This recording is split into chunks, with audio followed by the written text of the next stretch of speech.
तिथे लोकांना हसवत होता, अश्रू रिअल होते, पण लोक जेखोर म्हणून टाळ्या वाजत होते.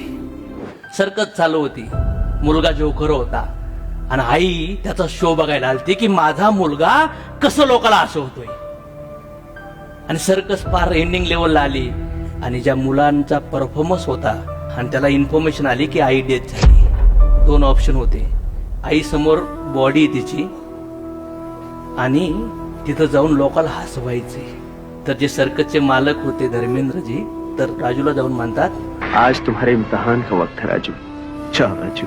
Show must go on. आईची बॉडी आहे आणि तिथं जाऊन अर्धा तास लोकांना हसवायचे.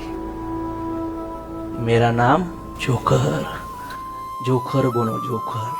म्हणून स्टीव्ह जॉब म्हणले होते, ह्या जगात मोठं व्हायचं असेल तर भुकेलेले राहा आणि मूर्ख बना. आणि त्या राजूनी परफॉर्म केला. हे असे इव्हेंट पिक्चरचे असे छोटे छोटे सीन शेकडो हजारो पुस्तकातून जे शिकायला नाही भेटत ना, अशा सीन मधून भेटतं. समजतंय का? आणि जाऊन तो तिथे लोकांना हसवत होता, अश्रू रिअल होते, पण लोक जेखोर म्हणून टाळ्या वाजत होते. आयुष्यामध्ये असे सीन येतील तर स्ट्रॉंग राहा, भक्कम राहा, रडत नका बसू.